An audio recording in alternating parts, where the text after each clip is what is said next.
तो हेलो होमो सेपियंस, कैसे हो सब। अब अपन आगे नेक्स्ट जो टॉपिक है कोशिका के बारे में अध्ययन कर रहे हैं। तो आपको कोई भी डाउट हो तो आप कमेंट कर सकते हैं, क्वेश्चन पूछ सकते हैं, शेयर कर सकते हैं, सब्सक्राइब कर सकते हैं, लाइक कर सकते हैं। आपकी चॉइस है, आपके अनुसार, ठीक है। मेरा काम है पढ़ाना, मैं आपको अपना 100% लेके आपको सारी चीजें क्लियर कराऊंगा। किसी भी प्रकार की कोई भी समस्या आपके, आज का जो टॉपिक है प्लाज्मा झिल्ली और कोशिका, जो आपकी प्लाज्मा झिल्ली है उसके कार्य में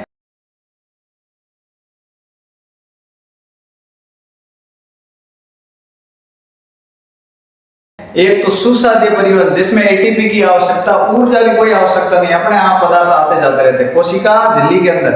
और दूसरा आपके सक्रिय परिवहन, सक्रिय परिवहन में एटीपी की आवश्यकता होती है। तो आपको वो समझाया जाएगा, ठीक है। तो अपन चलिए पहला टॉपिक शुरू करते हैं, झिल्ली के आर पार परिवहन। और झिल्ली कौन सी आपके, जिसको आप कह सकते हो कोशिका झिल्ली, कौन सी, कोशिका झिल्ली, कौन सी झिल्ली, कोशिका या प्लाज्मा झिल्ली, कौन सी, प्लाज्मा मेम्ब्रेन, ठीक है। इन दोनों के आर पार परिवहन क्या करेगी ये कोशिका झिल्ली का आर पार पदार्थों का परिवहन। किसका हो रहा है आर पार परिवहन, हो रहा है पदार्थों का, मैटर का। उन पदार्थों के परिवहन के बारे में जानकारी लेंगे, किस प्रकार से होता है। ये कोई जीवित प्राणी है, इसके अंदर किसी न किसी प्रकार के कोई भी पदार्थ क्या होंगे, आदान प्रदान होंगे, तभी ये क्या कर पाएगा, श्वसन, ब्रीथिंग, ये पोषण है, जो रक्त है वो शरीर के अंगों तक चला जाएगा। तो अंगों तक जाने के बाद वहां कोशिका झिल्ली प्रेजेंट रहेगी। वो झिल्ली क्या करेगी, उन पदार्थों का आदान प्रदान करेगी जीवित प्राणियों में। आ जाते हैं यहाँ पे झिल्ली के ऊपर। कोशिका की सबसे बाहरी परत क्या कहलाती है, कोशिका झिल्ली कहलाती है।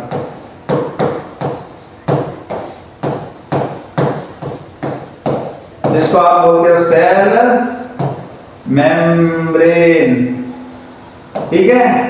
अब ये सेल मेम्ब्रेन कैसे, किससे बनी होती है, ये फास्फोलिपिड की द्विपरत से बनी होती है। फास्फोलिपिड, लिपिड का मतलब वसा, क्या होगा आपके, वसा या फैट।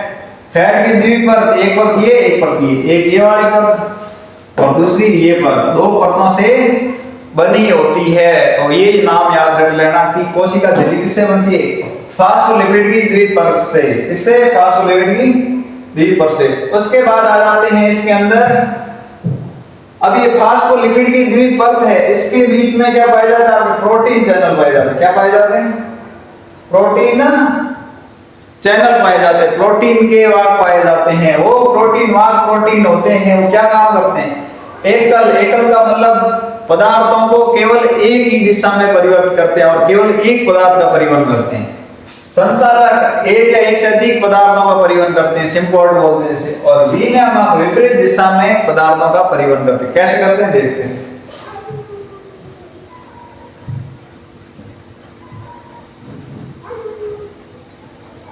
अब देखो फर्स्ट आ गया एकल। एकल क्या है, एकल, एकल परिवहन केवल एक दिशा में ही क्रियादार होता है। एक ही दिशा में क्या होता है, क्रिया का काम करता है, क्रिया करने का काम करता है। कैसे, ये आपका क्या प्रोटीन चैनल, क्या है, प्रोटीन चैनल आपके, ये आपका प्रोटीन चैनल है।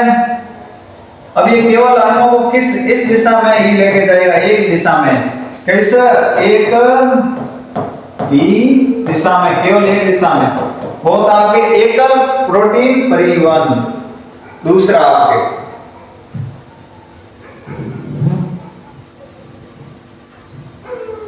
एक को केवल एक में। अब प्लाज्मा झिल्ली केवल एक ही दिशा में दो प्रकार के अणुओं की गति, दो अलग अलग अणुओं को क्या करेगा, प्लाज्मा झिल्ली के आर पार कराएगा, आर पार कराएगा। कैसे कराएगा, यहां से दो अलग अणु पकड़े और इस साइड ले गए। अब ये अणु किसके हो सकते हैं, कार्बनिक अणु हो सकते हैं, ठीक है, अकार्बनिक हो सकते हैं। अब कार्बनिक अकार्बनिक क्या होते हैं, कार्बनिक कार्बन की मात्रा शामिल हो, अकार्बनिक जिसमें कार्बन मात्रा शामिल नहीं हो।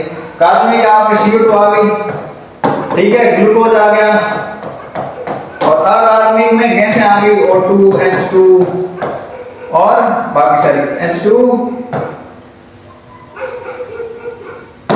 H2O2 ये सारी अकार्बनिक है। तो ये सारे कार्बनिक अकार्बनिक पदार्थों का परिवहन करेगा और कितने, 2 अणुओं का। अब आ जाते हैं आगे प्रतिगमन। क्या नाम है? प्रतिगमन, एंटीपोल्ट। विपरीत दिशा में एक फास्फोलिपिड अंगभूत में 2 अलग अलग अणुओं का परिवहन। अब ऐसा प्रोटीन चैनल जिसमें, जैसे ये चैनल है पूरा, इसमें विपरीत दिशा में एक अणु इधर से आ जा रहा है, एक अणु इधर से आ रहा है, और इन दोनों अणुओं को विपरीत दिशा में क्या करता है, पदार्थों का परिवहन। इस प्रकार के चैनल क्या कहलाते हैं? प्रतिगमन चैनल। क्या कहलाते हैं? प्रतिगमन चैनल। और लास्ट आपका है आयन चैनल। क्या है? Ion channel. आयन चैनल, अब आयन चैनल खुले होते हैं और कुछ प्रकार के विलयन को अनुमति देते हैं। ये आयन, ये है आपका आयन चैनल। क्या? Ion channel. ये भी देखो, इसके दोनों और क्या, ये फास्फोलिपिड की द्विपरत है। ये क्या है? Phospholipid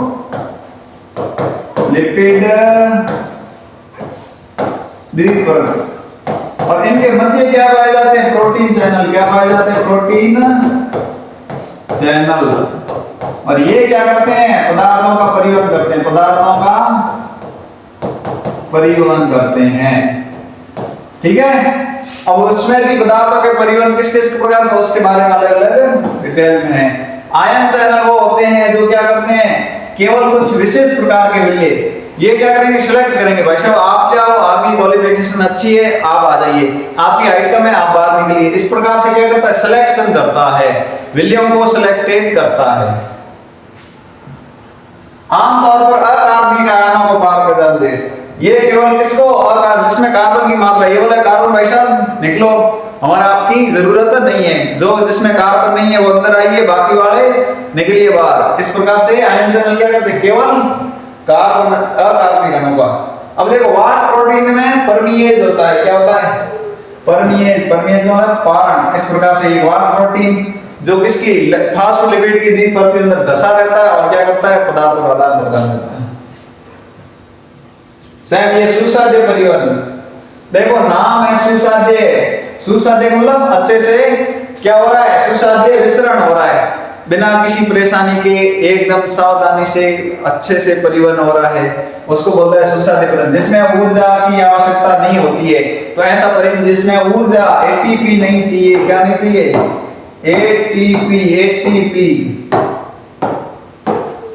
ATP.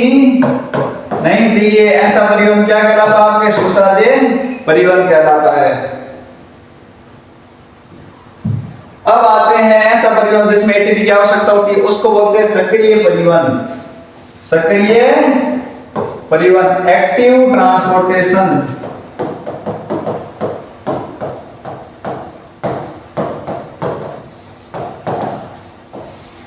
क्या है? एक्टिव ट्रांसपोर्टेशन, जिसमें एटीपी की आवश्यकता होती है। ये इसमें क्या होता है? ये आपके क्या है? केंद्रक है।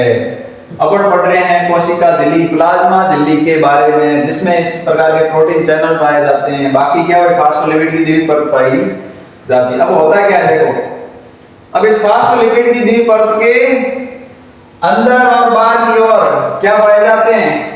सोडियम और पोटेशियम आयन पाए जाते हैं। क्या पाए जाते हैं? सोडियम और पोटेशियम आयन। ठीक है, ठीक है, इतनी बात क्लियर है। अब इसके अंदर की ओर क्या होती है? सोडियम की मात्रा क्या होती है? कम, और बाहर की ओर किसकी सोडियम की मात्रा क्या होती है? अधिक। अंदर की ओर कम, बाहर की ओर अधिक सोडियम की मात्रा। अब इन सोडियम की मात्रा कम होने के कारण यहाँ पे सोडियम जुड़ के कहाँ आ जाते हैं? आपके आयन बैलेंस करने के लिए इस प्लाज्मा झिल्ली से, कोशिका झिल्ली से बाहर आते हैं। किसके थ्रू आएंगे? सोडियम पोटेशियम पंप के थ्रू। किसके थ्रू? सोडियम पोटेशियम पंप के द्वारा बाहर आएंगे। किस प्रकार से आएंगे? आपके सोडियम पोटेशियम पंप के ऊपर क्या पाए जाते हैं? सक्रिय स्थल। क्या पाए जाते हैं? सक्रिय स्थल। ये आपको तो दिख रहा है, एक ये यहाँ पर आपके सोडियम अणु क्या हो जाएंगे? अटैच हो जाएंगे। क्या हो जाएंगे? अटैच। सोडियम अणु इसके ऊपर जुड़ जाएंगे, और जुड़ने के बाद क्या होगा? जैसे ये सोडियम अणु आ रहे हैं, ये तीनों अणुओं के यहाँ सक्रिय स्थल पर जुड़ना है, एक्टिव आपके एरिया पे जुड़ जाएंगे। और जुड़ने के बाद इस प्रकार से आप जुड़े कहां पर, सोडियम पोटेशियम पंप पर। अब यहाँ सोडियम पोटेशियम पंप पर जुड़ने के बाद ये क्या करेंगे, एटीपी को आकर्षित करेंगे। किसको करेंगे, एटीपी को लेंगे और एटीपी यहाँ जुड़ जाएगा। अब एटीपी किस में टूटेगा, एटीपी प्लस पीआई में। किसमें टूटेगा, अकार्बनिक फास्फेट में। अब एटीपी तो अलग हो जाएगा, एटीपी प्लस पीआई। अकार्बनिक फास्फेट अणु क्या करेगा, इन सोडियम अणुओं को, जो एक आपके ट्रांस मेम्ब्रेन प्रोटीन है, वो अकार्बनिक अणु और ट्रांस मेम्ब्रेन प्रोटीन, ये नाम याद रखना। क्या ये, trans membrane protein, trans membrane protein, ठीक है। ये दोनों मिलके क्या करेंगे, इस प्रकार को इसको खोल देंगे और ये सोडियम आयन क्या चले जाएंगे, बाहर की ओर चले जाएंगे। कितने sodium ion, 3 sodium ion, 3 Na+, ठीक है। आयन का मतलब Na+। इसी के साथ ये तीनों सोडियम आयन क्या हो रहे हैं, बाहर जा रहे हैं।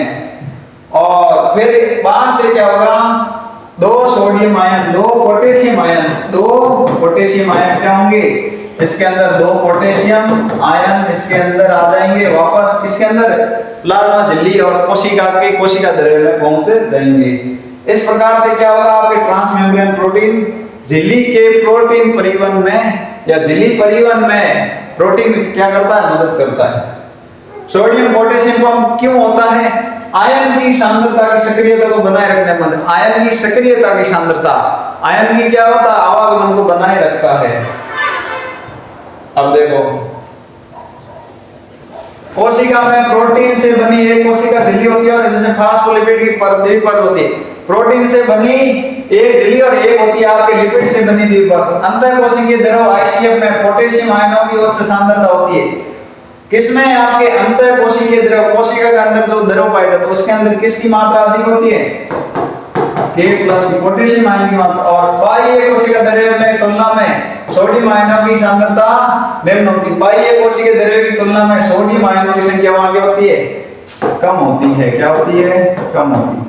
इसलिए सोडियम आयन बाहर आ रहे हैं, पोटेशियम आयन अंदर जा रहे हैं, क्योंकि बाहर की सोडियम आयन की क्या है, कमी, और अंदर की सोडियम आयन की क्या है, जो आपके कोशिका है, कोशिका द्रव के अंदर जो ये कोशिका है, यहाँ अंदर की ओर क्या होगी, पोटेशियम आयन की सांद्रता, मान लो पोटेशियम क्या है, अधिक है, ठीक है, और सोडियम क्या है, एक ही है।